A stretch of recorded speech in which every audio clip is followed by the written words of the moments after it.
We hold community cabaret nights. It's basically a chance for really anybody to have a chance to get up on stage and share what they do, whether that's singing, dancing, stand-up comedy, playing an instrument. We usually have somewhere around 20 acts at each cabaret. Tickets are pretty affordable. They're $15. We've got, snacks and wine and stuff. So it's a great night for really just the community to come together to support any kind of performing arts. Greetings from Columbia, Maryland, where we are recording Razzle Dazzle Radio, a show brought to you by Howard Community College. I'm Carolyn Kelemen, here with my co-host Judy Templeton. Today's show is in honor of promoting local theater, and I am touched by being able to do this on the podcast. So it's with great pleasure that I welcome our guest and turn it over to Judy to introduce these terrific guys who are doing so much for our community. Bravo. Bravo, Tommy Malek, Jeremy Goldman. I'm honored to be in your midst. I truly am. And I'm so excited. We're going to have such a great show today talking about all that you do for the community. And yes, Carolyn, thank you. That this is our job to continue to promote all the arts. And we have so much information overload. So to talk to each of you in person is just fabulous. So Tommy, okay, so I'm going to go back. I've known you since you were a young lad over at Drama Learning Center. That's right, Judy. That's right. I know I've been around a while, but I saw such great potential in you then and knew that you were going to take roots there and then grow your wings and fly. And so you have. And well, let's take us back to those days. Tell us, sort of move us forward and how you've got to where you are now. Yes, absolutely. I grew up going to DLC. I worked with Debbie and Sherry, and I always loved building my foundation there. I thought they did a great job with the kids. That's really where I got my foundational principles of theater from them. Yeah.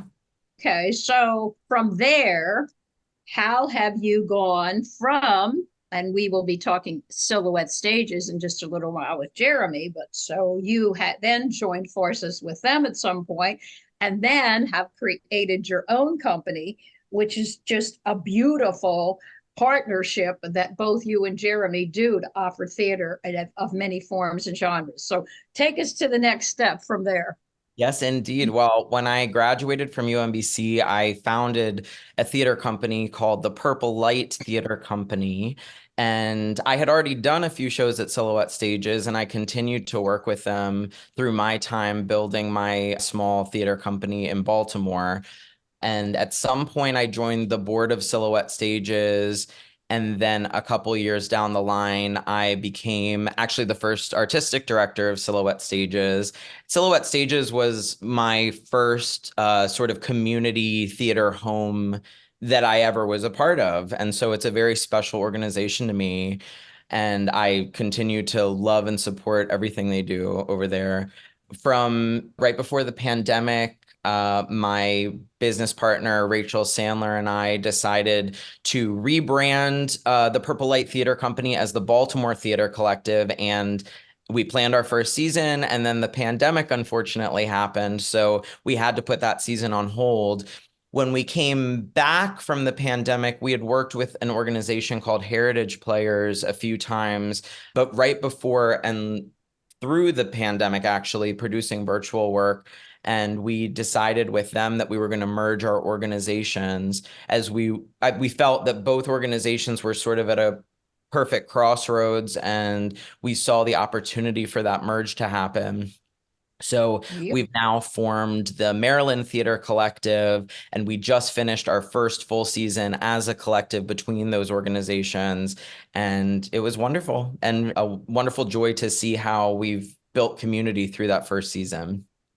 Absolutely. So aren't you in the midst of a pretty provocative show right now? We are indeed. We are indeed. By the time this airs, it will unfortunately be over, but we are currently working on Spring Awakening as the first show of our second collective season, and it's going extremely well, and we've had a wonderful time putting that show together. a lot of young, really professional grade talent. It's very exciting to witness the stars of tomorrow right in our own hometown. It's very, very exciting. Yes. Wow. I think that was a great opening show. Yes, it was. It was wonderful. And of course, proving once again that the show must go on because I love, how you pushed through during the pandemic. I think I even did a workshop with you and Rachel one time during the pandemic Yeah, we did online, which is a big thing for me, but we all pushed through. So to that point, let's just talk to Jeremy. Jeremy, of course, your background is again growing up in this area, and you did a little time with the young Colombians, right? That is correct. Yeah, I grew up here in Ellicott City as a kid, worked over at Toby's. I did Young Colombians and CCTA and continued doing that through high school. Did a lot of theater at Centennial under the direction of Mo Dutterer, There's the link. which is, yep, and that is the person who helped found Silhouette Stages. So that's how it all started. Absolutely. So I'm going to go back and I'm going to give Mo a shout out. We have to grab him sometime and get him back on our show. But so, yes, I'll shout out to Mo because he sort of is the link to many things in the arts for sure, and particularly theater. And yes, he and I sat in the office at Drama Learning Center when he was looking to create an adult community theater, which then was called Shadow Block. And the first show they did was Quilters, because that was one of his favorite shows. And there was just some wonderful theater over there, to include, I believe it was the 1940s Radio Hour was one of my just favorites, absolute favorites.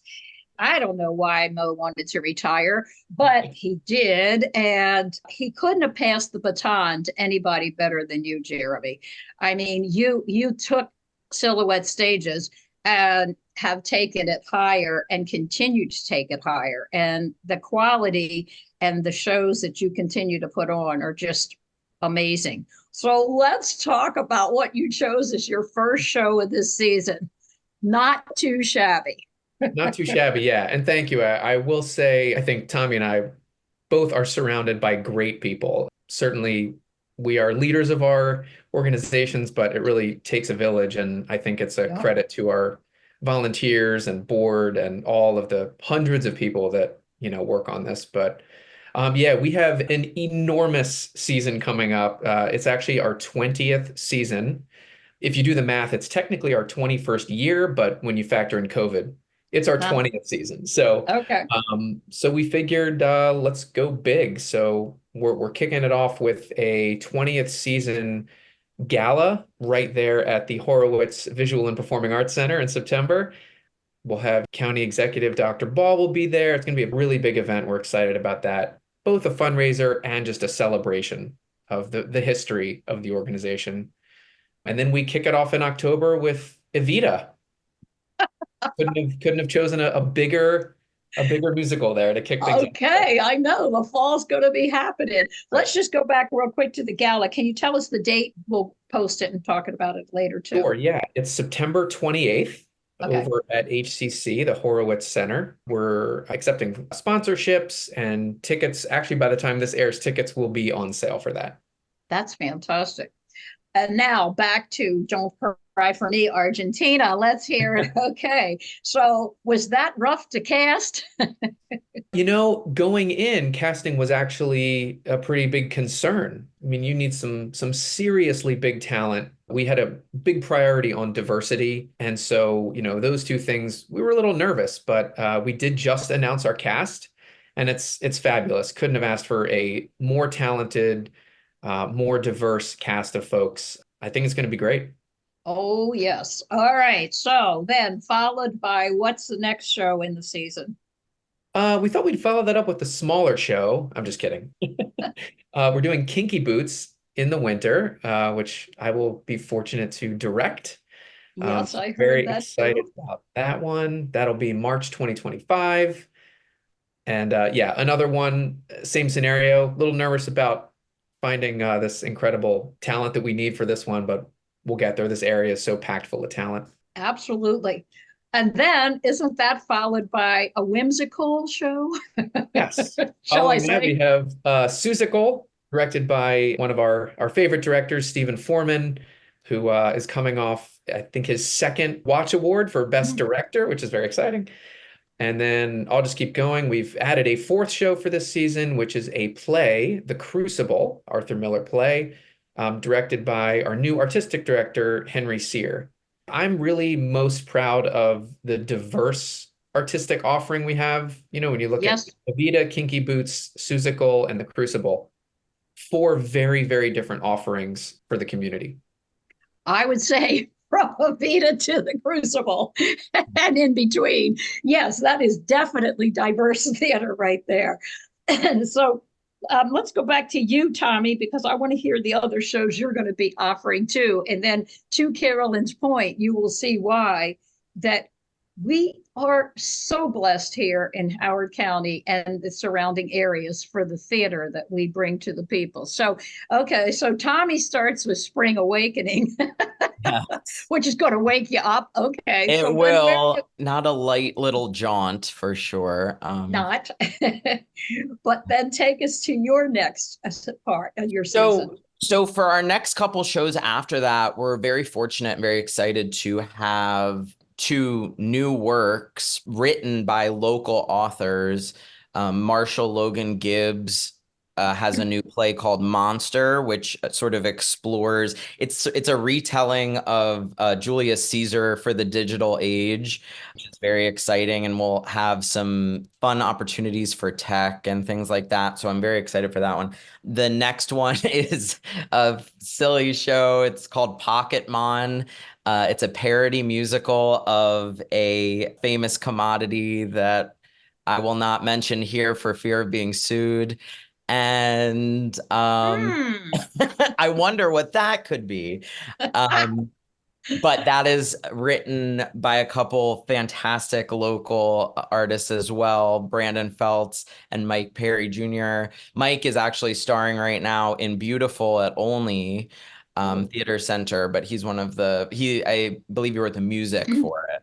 Very exciting. And then we close the season out with a couple great shows. Fun Home, which is based on the Alison Bechdel comic strip. It just had a great run at Studio Theater in DC. And we're very much looking forward to that. That'll be directed by Stephen Foreman as well.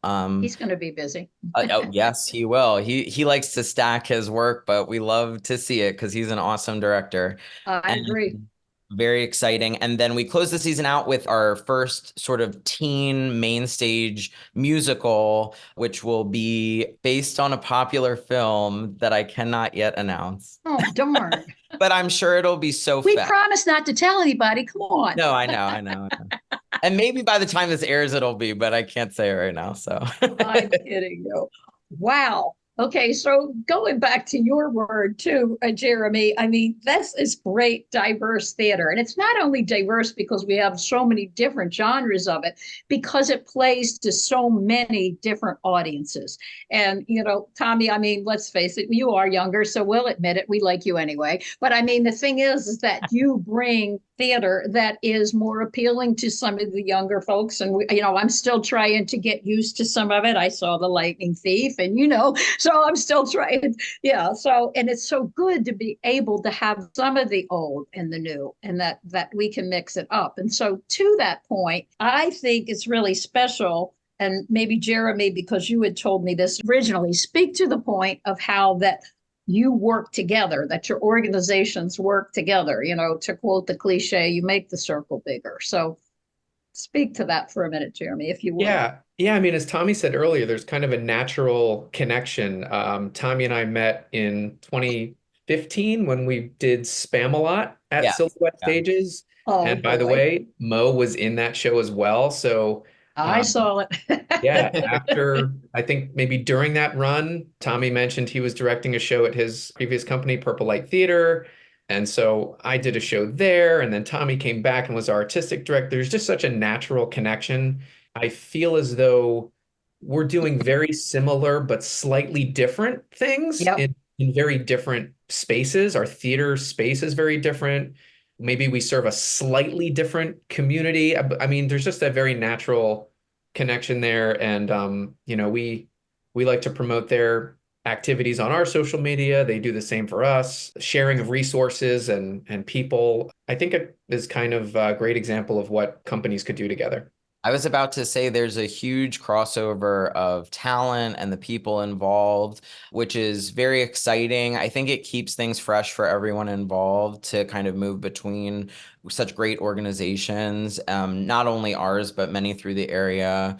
Spotlighters, Steven's doing a show there with Becca, who's stage managing for us now and who's on the board at Silhouette Stages. So it's, there's a lot of crossover of people and a lot of friends and a lot of support. And I really find that to be so incredibly important in building this first collective season.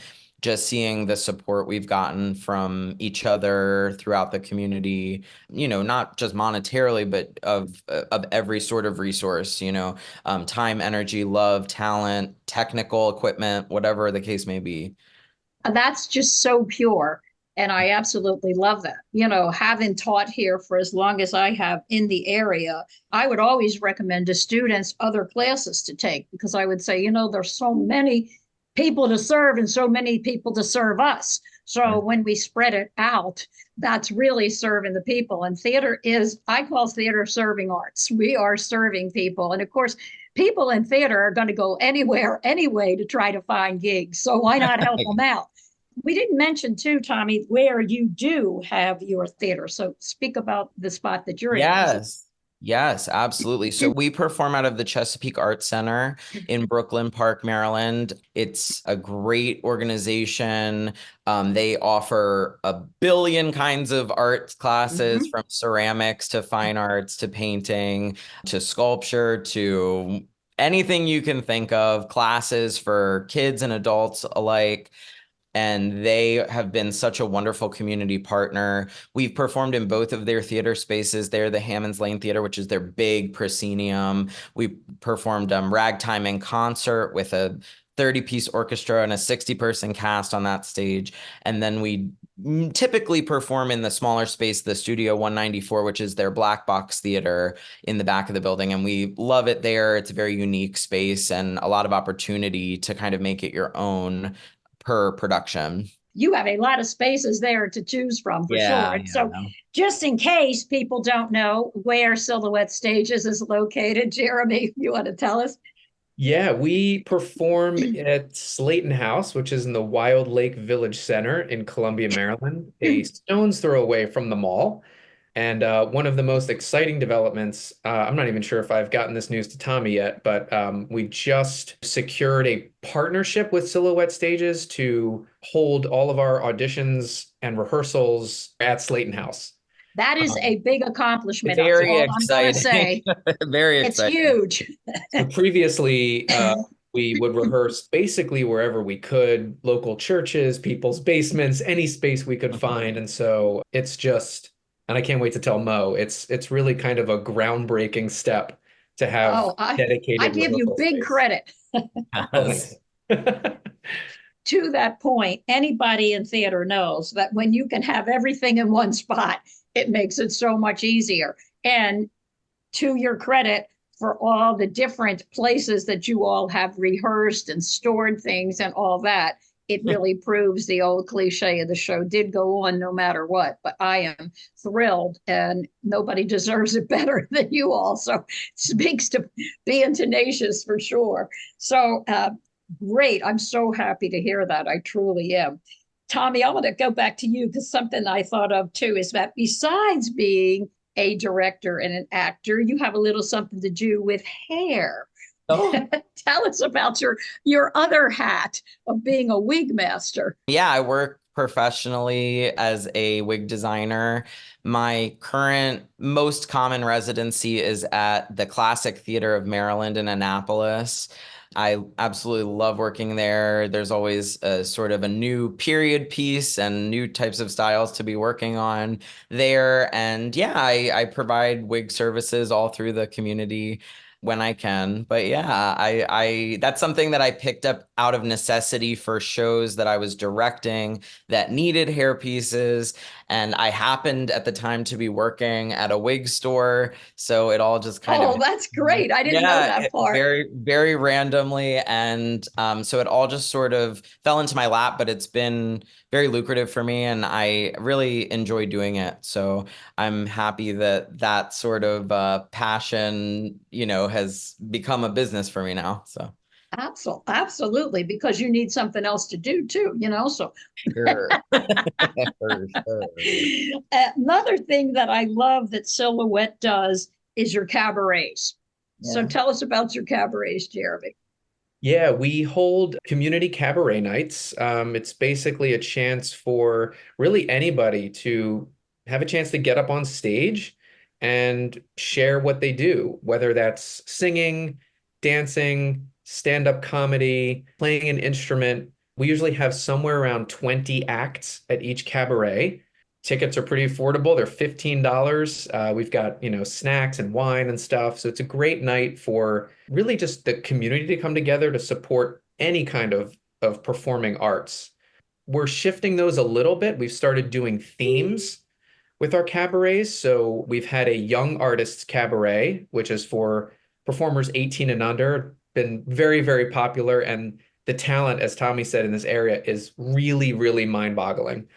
And For then we sure. also had a silhouette sideways, which was basically we asked people to come perform something they would never normally perform in a show. So, if you're an older person, maybe singing a teen song or, whatever that means to you. It was great. It was really a lot of fun. So we enjoy those Yeah, a I lot. think I heard about one. I didn't get to that one, which I wish I would have, but I believe that Todd told me about some kind of fractured version of Hard Knock Right. Life or something. Yeah, yeah, yeah. Exactly. Yeah. And Well, another thing yeah. I'll add since Tommy's on the line is we also invite other theater companies to perform a preview from any upcoming productions.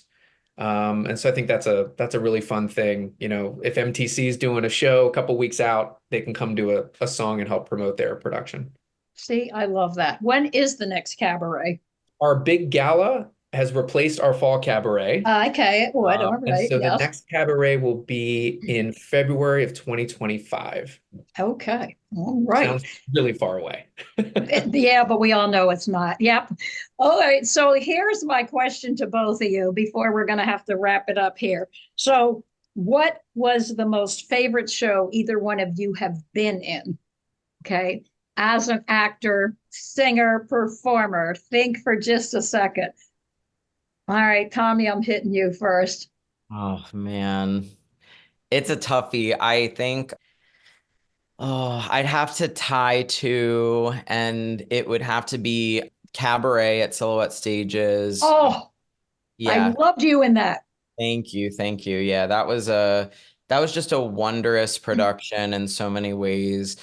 Stephen Foreman directed it, and it was a lovely experience. And then my other one would be Ragtime in Concert, which was at the Maryland Theater Collective in this past fall. I played Tata, and it's just like to perform with a 30-piece orchestra is unlike anything, especially one that is so glorious and well led.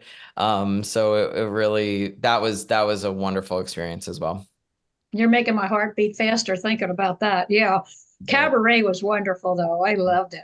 I know I put you both on the spot, but Jeremy, you can handle it. So, what do you think? What was one of your favorites? Yeah, that's tough. I mean, I started at the little theater on the corner in Ellicott City when I Oh was my gosh, 10. you So, I went back mean, that far. to pick a Yes. show, I've been doing this for almost 40 years now, but I would say the two that stand out to me probably was the one I mentioned earlier, which was Spamalot at Silhouette Yes. Stages, for so many reasons. I got to perform a duet with Mo, one of my mentors.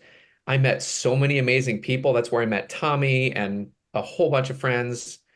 And it really was the show. I had taken a 5-year break from theater. And so that really was the show that brought me back into the community. So that one for me on a personal level was really amazing. And then I would probably tie that with a show I was in that Tommy directed, which was Young Frankenstein. And I was fortunate to play the lead in that show, and it was just kind of a life-changing experience.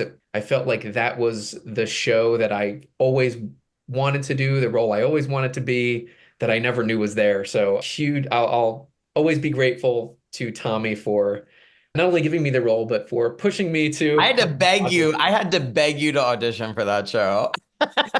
You had to beg me and It my was wife. worth it. It Yeah. was so worth it, and that was such a joyous experience as well. I think to do any Mel Brooks musical is just a happy and lucky experience for the people working on it. And we had such fun doing that show. For the audience too. Oh yeah, for sure, for sure. Actually, Jeremy, let me just go back to making sure that we definitely remember finally Betty May for her contributions to children's theater. I worked with her. She and I worked together. I'm not even going to tell you back when. And her son, Greg, has been on our show. And we honored her as she had passed last year. So, yeah, so thank you for making sure. And you know what? I just love this show because you and Tommy represent the heart and soul of theater. You really, really do. And it's just so wonderful to have your love, dedication, and care in the community. So don't stop. No pressure, but don't stop. And of course, you have to keep playing Can You Top This? Well, I was going to say, speaking of Betty May, I had the good fortune to work with her once. And she was such a light in our community. And speaking of just a lover and supporter fervently of the arts, I got that from that one experience. And she was so supportive and loving. And I was so saddened to hear of her passing. But her spirit lives on, I think, through these organizations and the work that we're doing, because she really was the real deal as well. So sorry, I just wanted to. Absolutely. And I mean, I'm going to do a little teeny piece of self-promotion around that. So she had taught a theater class at the Women's Correctional Institute, and I have taken it over. So it's been quite an experience. So I feel really good about that. So yes. Before we close our show, I just wanted to thank our guests and ask them to please, what would you like to tell the audience? You can promote anything you want right now. So go for it, Tommy. Thank you, Carolyn. I would say we have our season auditions coming up in the next few weeks. Those should be posted to social media very soon. And yeah, I mean, our next show is not till October, which will be Monster. We're very excited for that. And in the meantime, we're looking forward to Silhouette Stage's Gala. So Jeremy, take it away. What a perfect segue, Tommy. Yes, we are, as I said, it's our 20th season, so we're kicking that off with our 20th anniversary gala celebration on September 28th. We are producing Evita in October, Kinky Boots March 2025, Seussical in June 2025, and The Crucible next October. So very exciting. Thanks for giving us the opportunity to promote those shows. Thank you. Tommy, Jeremy, I could talk to you both forever. And of course I will outside of this show. I adore both of you and am so grateful to have all that you do. So like I say, keep doing it. Thanks to Dragon Podcast and Howard Community College for your continued partnership. Don't forget to check out our previous episodes at Razzle Dazzle with Carolyn and Judy. We're also on Spotify or wherever you listen to podcasts. So until next time, this is Judy Templeton, my co-host Carolyn Kelemen, and it's Razzle Dazzle Radio.